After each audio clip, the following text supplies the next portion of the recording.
Of the 300 members in the National Assembly, just one, is not of Korean descent. Her name is Ija스민 Lee, and she joins us now on After 10 to talk about multiculturalism in Korea and President-elect Park Geun-hye's National Happiness Campaign. Ms. Lee, we are very happy to have you here. Thank you for being here today. Thank you for having me. Now, you assumed office in June of last year, to much fanfare and publicity, I might add. Mostly because of your background, I think. You were born in the Philippines, became a naturalized Korean citizen, and then, as I mentioned there, the first non-ethnic Korean to take a seat in the National Assembly. It's been about 8 months now. Hopefully, things have settled down for you a bit. What have you been focusing on in that period of time? Well, for the past 8 months, actually, there's a lot of things that's been going on. Of course, as you mentioned in the beginning, there's a lot of media attention. It's been there like from the very beginning. I'm just so happy that at least I've been working in the limelight even before I became a lawmaker. So it kind of helped a bit. But you know, media attention can be a good tool, can be a good help and a burden as well. But of course, the past 8 months will actually, and I think for the next 3.5 more years, the remaining years, it's like gonna be walking on eggshells, you know, having to being careful enough, you know, not to break anything, because it might actually be what I do and what I've been doing will actually be the basis of having another immigrant having an opportunity for another immigrant to be the second or the third, or for whatever it is. And the assembly, I don't know if you heard about it, but the assembly in Korean is actually called a fishbowl. You know, that everyone is like actually looking in at there and looking at whatever it is that you're doing, and they get to evaluate what you do. So I think the media attention that came actually is a sort of relief, not just a sort of relief, but it's actually the pressure from the media is actually a help for me to do, you know, to do better, to do whatever it is that I have to do in a way that a lot of people actually is expecting or more. The two words there that I kind of took away were pressure and burden. Yeah. I imagine you do feel a bit of burden from the 1 million plus foreigners living in the country. What are they saying to you when you meet with them? Oh, there's a lot of good things, actually, you know, especially from being the first will actually, you know, carrying the burden of being the first is actually one of the things that these people are being proud of. Yeah, they're actually being proud of me being a part of the assembly. It's like giving them hope that, oh, we can actually do this in Korea. This could actually happen, which they actually, a lot of people, even me, were thinking about it. You know, maybe I think it's not far away, actually. Back in 2010, we have the first non-ethnic Korean politician. She's now a councillor from Gyeonggi-do. She's Ira. And she's still now in office. And after her, we kind of thought that maybe there could be more. I just happened to have the opportunity. And people around me, it's like they're just proud of me being here. And a lot of people actually got interested in politics. A lot of foreign people, a lot of immigrants actually got interested in politics. A part of the society that they don't really have any interest before me. So when I came into the picture, they kind of, the society is actually giving us a window, an opportunity to say what we have to say, and they're here. It just means that they're there to listen. You certainly, their voice, I suppose, in the government now, and I mentioned the burden. What sort of concerns are they bringing to you, though? What sort of things do they ask you they want changed, or they want to see sort of improved upon in Korea? Well, I think the very basic stuff that actually made me start to work regarding the multicultural sector is actually the difference in how people see the foreign community and the immigrants in South Korea. It changed. When I came here, people will just throw me looks, but it's actually looks. The cause of it is actually curiosity. Oh, she's a foreigner. How did she came here? Back in 1995. That's back in 1995. But back in 2000, because of the sudden influx and the, you know, the fast increase in numbers of not only of the workers but of the marriage immigrants. Of course, with the increase, the problems that's coming from the multicultural sector, the foreign sector, actually starting to surface, and you can see them all in the media.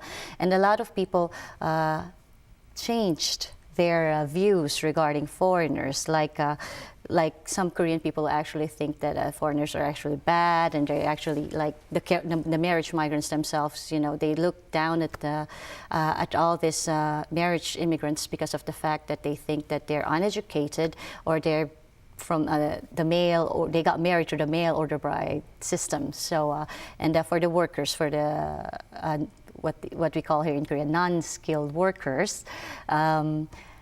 That they are taking away jobs that's actually meant for the Korean population. So there's a lot of negativity going on. So things like, for example, things like cases regarding foreigners, like for example, the Owenson case, I think it's being more amplified by a lot by how people look at the community. So they tend to generalize that everyone, all of them are like criminals, and all of them are like runaway brides, and all of them are going to be problems of the society. Of course, the multicultural society and the sudden influx of the foreign people in Korea is a pretty new phenomenon in South Korea. So you can't really be,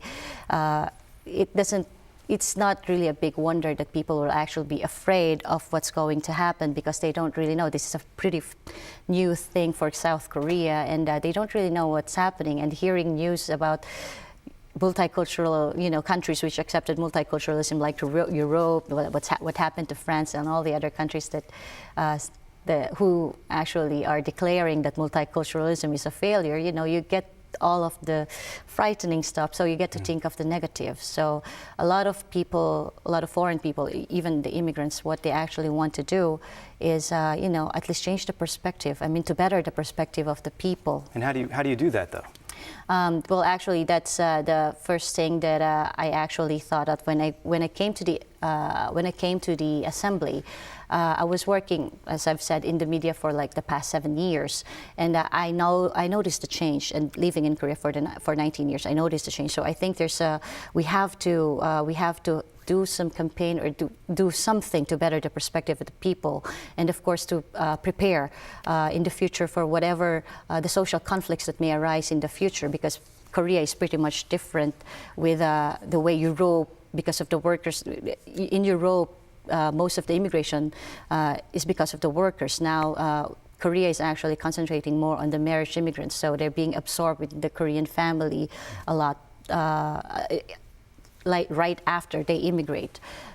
So, what we actually think, what I actually want to do is actually get the media to work on it, have a change in how the media is actually showing the multicultural side of the society. Also, last year I made one of the first bills that I actually passed is actually a bill regarding teaching, understanding, having a multiculturalism, understanding multiculturalism programs, projects to be given to teachers and government workers, because they're the most people that, teachers for the children and the government workers are, they actually meet a lot. I actually receive a lot of complaint from foreigners who met a lot lot of government workers and didn't really find them too friendly, perhaps. Or helpful, perhaps. Yeah, so we did that, and also help for the multicultural family kids. I made a bill to be able to help them. Help the multicultural kids with their education, of course, and a lot of different things. Now, what I'm looking forward right now is actually the installation of an institution or a committee that will actually help balance all of because we have all of the multicultural policies are being done, and all of the projects are being done by the 11 ministries. So there's duplication of projects, and there's a lot of different stuff. So what a lot of people want to know is, what can I get or what help can I get? But they cannot. They're not getting it at the right institutions. Talking about establishing this committee sort of on multicultural policies, is that correct? That plan was rejected, though. Am I not correct in that? No, actually, it's not actually rejected. There's been a lot of, like, for example, the Ministry of Justice actually had this idea of having an immigration agency, but actually, I think it's still difficult. Last year, during one of the campaign pledges of the president includes the institution of an independent agency, but I think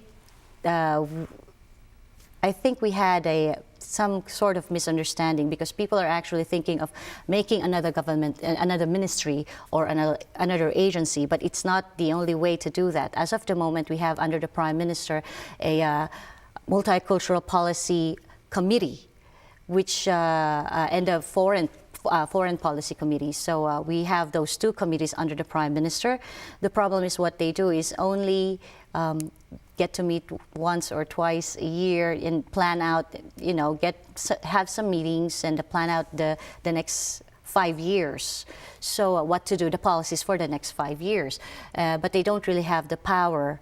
They don't really have the power to influence whatever the projects or the policies that's being done under all of the other ministries. So what we need is to strengthen the said committees to having a secretariat to actually do more, or even a committee under the president's office. And you've been in office now for 8 months, not a very long time in the grand scheme of things, Yes. but enough time I think that you've gotten a sense of where your colleagues in the National Assembly are and what they're thinking.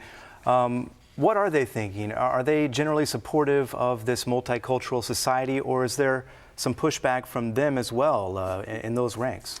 Well, as far as I'm concerned right now, and as far as with all of the people that I met in the assembly, with all of the colleagues, they're all very supportive of because they know that you can't just, because multiculturalism is not something you cannot actually avoid. It's now here, it's coming. Unless you close up Korea and don't let other people in and don't let other people out, it's going to happen. Globalization is going to happen. A lot of people will be coming in, a lot of people will be going out. So it's going to happen, and they do understand the need for us to be ready, the need for the country to be ready to face all of the possible social conflicts, and to face all of the possible social conflicts that may actually occur later.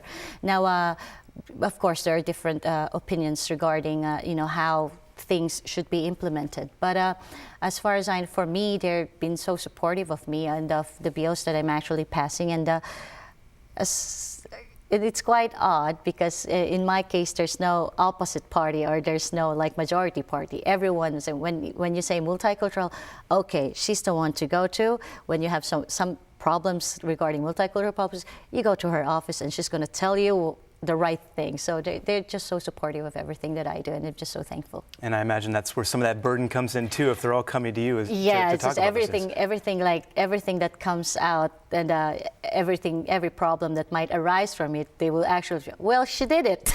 It's Sure, like sure. a very easy thing to point fingers to. Sure, but you're also Yeah. here today to speak about this as well, so we do appreciate that. Now, we keep bringing up this term multiculturalism. You were quoted in a New York Times piece a few months back as saying that Korea was already a multicultural society. What did you mean by that? Well, it's actually, I had it long before I was doing all these lectures. I actually gave them a simpler view of what the word multicultural is, like having diverse cultures. So I told them, people from Gyeongsangdo, marrying people from Jeollado, from 2 different provinces. This also, you can call them multicultural because they have different cultures from different provinces. Even the food is different, their dialect is different. So I kind of told them that, and someone who is listening to us, actually told me,